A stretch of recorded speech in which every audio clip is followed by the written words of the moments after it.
all of you. Good evening. Thank you. എൻ്റെ പേര് വർഷ സുധാകരൻ എന്നാണ്. സ്ഥലം കണ്ണൂരാണ്.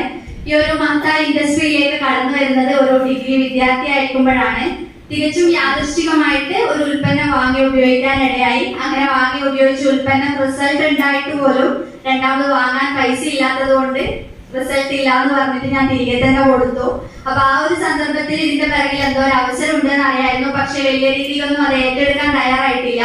പക്ഷെ നേരെ മറിച്ച് കോളേജൊക്കെ സ്റ്റാർട്ട് ചെയ്ത സമയത്താണ് ഫ്രണ്ട്സ് ഒക്കെ പോകുന്നു, ഒരുപാട് ഫുഡ് കഴിക്കുന്നു. അപ്പൊ നമ്മളൊക്കെ വീട്ടിൽ നിന്ന് ഫുഡ് കഴിക്കാനൊക്കെ പൈസ ചോദിക്കുമ്പോൾ പാരന്റ്സും അറിയും നമ്മളൊക്കെ പുറത്തുനിന്ന് ഫുഡ് കഴിച്ചിട്ടല്ലല്ലോ ഇത്ര വരെ ആയെന്ന് പറയാം. അപ്പൊ ആ ഒരു റിയാക്ഷൻ കേൾക്കാതിരിക്കാൻ വേണ്ടിയിട്ട് എന്തെങ്കിലും പാർട്ട് ടൈം ആയിട്ട് ചെയ്യണം എന്നുള്ള രീതിയിലാണ് കുറച്ചു കാലം ഡ്രസ്സിന്റെ റീസെല്ലിംഗ് ചെയ്തു. അത് വലിയ രീതിയിൽ സക്സസ് ആക്കാൻ പറ്റിയില്ല. അങ്ങനെ എന്തെങ്കിലും ചെയ്യണം നിൽക്കുന്ന ഒരു അവസരത്തിലാണ് ഈ ഒരു ഓപ്പർച്യൂണിറ്റിനെ പറ്റി കേൾക്കുന്നതും അങ്ങനെ അങ്ങോട്ടേക്ക് ചോദിച്ചിട്ടാണ് ഈ ഒരു ഓപ്പർച്യൂണിറ്റിനെ കുറിച്ച് മനസ്സിലാക്കുന്നതും. മനസ്സിലാക്കിയതിന് ശേഷം ഞാൻ വന്നത് 200-100 രൂപക്കൊക്കെ വേണ്ടിയിട്ടായിരുന്നു. പക്ഷെ പറഞ്ഞു ലക്ഷങ്ങളുടെ കഥയൊക്കെ പറഞ്ഞപ്പോ ഞാൻ പറഞ്ഞു ഞാൻ ഇതിലില്ലാന്ന് പറഞ്ഞു.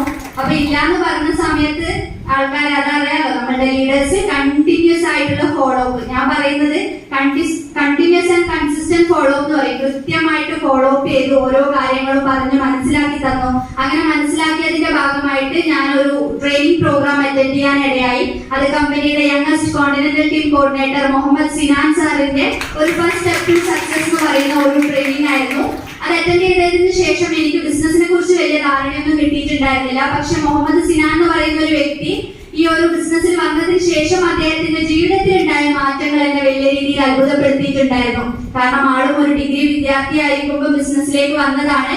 ആളും ഇന്ന് ഒരു ക്വാർട്ടറിന് ലക്ഷങ്ങൾ വരുമാനം വാങ്ങുന്നത് ബാങ്ക് അക്കൗണ്ടിന്റെ സ്റ്റേറ്റ്മെന്റ് അടക്കം കാണിച്ചു തന്നപ്പോ ഒന്ന് മുഹമ്മദ് സിനാൻ ആയാലോ എന്ന് ചിന്തിച്ച് അങ്ങനെയാണ് ഒരു 3000 രൂപക്ക് വീട്ടിലേക്ക് ഉപയോഗിക്കാൻ വേണ്ടി കുറച്ച് ഉൽപ്പന്നങ്ങൾ വാങ്ങിയത്.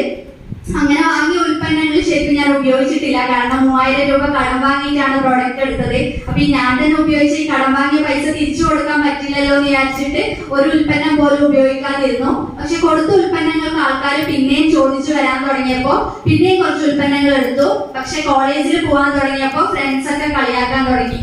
ഒരു സൈഡിൽ നിന്ന് എലമെന്റ്സ് എന്ന് വിളിക്കുന്നുണ്ടാവും, ഒരു സൈഡ് നോൺ ആൻഡ് ഓൺ എന്ന് വിളിക്കുന്നുണ്ടാവും. ബോർഡിലൊക്കെ ഇങ്ങനെ വരച്ചു വെക്കും, ബിസിനസ് വർഷാന്നൊക്കെ പറഞ്ഞിട്ട് വരച്ചു വെക്കാനൊക്കെ തുടങ്ങിയപ്പോ മതി ഞാൻ ഇതിലില്ല എന്ന് പറഞ്ഞ് ഞാൻ പൂർണ്ണമായിട്ടും വിട്ടു നിന്നു. പക്ഷെ നേരെ മറിച്ച് പിന്നെയും ലീഡേഴ്സ് എന്നെ നിരന്തരമായിട്ട് നിർബന്ധിച്ചിട്ട് ഒരു റെസിഡൻഷ്യൽ ട്രെയിനിങ് പ്രോഗ്രാം അറ്റൻഡ് ചെയ്യാനുള്ള ഭാഗ്യം ഉണ്ടായി. അതിൽ നിന്ന് നമ്മുടെ കമ്പനിയുടെ ബ്രാൻഡ് ന്യൂ GTC റാങ്കിൽ പ്രവർത്തിക്കുന്ന നമ്മുടെ MS പ്രസാദ് സാറിന്റെ ഒരു സെഷൻ അറ്റൻഡ് ചെയ്യാനുള്ള ഭാഗ്യമുണ്ടായി. ഞാൻ എന്റെ ലൈഫിൽ ഇത്രയും ഡെഡിക്കേറ്റഡ് ആയിട്ടുള്ള ഇത്രയും കമ്മിറ്റഡ് ആയിട്ടുള്ള ഒരു മനുഷ്യനെ ഞാൻ എന്റെ ജീവിതത്തിൽ കണ്ടിട്ടില്ല.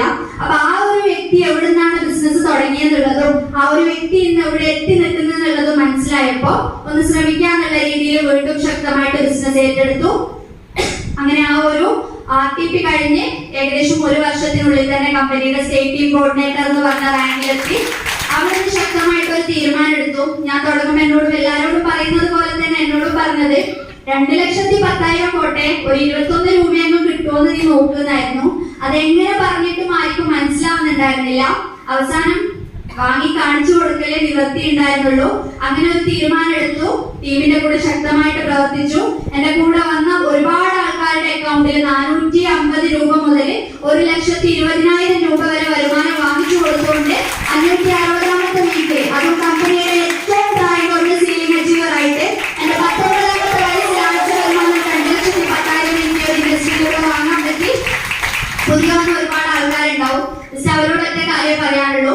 18 വയസ്സുള്ള ഒരു പെൺകുട്ടിയെ സംബന്ധിച്ചിടത്തോളം യാതൊരുവിധ ബന്ധങ്ങളും ഇല്ലാണ്ട്, ഒരാളെ പോലും പരിചയമില്ലാണ്ട്, ഒരു ബസ്സിന് പോകാൻ പോലും പാരന്റ്സിനെ ഡിപ്പെൻഡ് ചെയ്ത് പൈസ വാങ്ങേണ്ട ഒരു സമയത്ത് ഈ ഒരു ഇൻഡസ്ട്രിയിലൂടെ ഇത്രയും വരുമാനങ്ങൾ ഉണ്ടാക്കാൻ പറ്റിയിട്ടുണ്ടെങ്കിൽ ഒരു തീരുമാനം എടുത്ത് ശക്തമായിട്ട് പ്രവർത്തിച്ചു കഴിഞ്ഞാൽ ഏതൊരു വ്യക്തിക്കും ഈ ഒരു ഇൻഡസ്ട്രിയിൽ എന്താണോ നിങ്ങൾ ആഗ്രഹിക്കുന്നത് അതിന്റെ അപ്പുറം നേടാൻ പറ്റുന്ന ഒരു ഇൻഡസ്ട്രിയിലാണ് നമ്മൾ എത്തിയിട്ടുള്ളത്. അപ്പൊ പഠിച്ച് മനസ്സിലാക്കി ശക്തമായിട്ട് ഏറ്റെടുക്കാം. എന്തൊക്കെ സംശയങ്ങളുണ്ടോ അതൊക്കെ ഈ ഒരു ഹാള് വിട്ട് പോകുമ്പോൾ തന്നെ ക്ലിയർ ചെയ്യാം. എല്ലാവർക്കും ഈ ഒരു ബിസിനസ്സിനോട് ഒരുപാട് ഉയരങ്ങളിൽ എത്താൻ പറ്റട്ടെ. Wish you all success.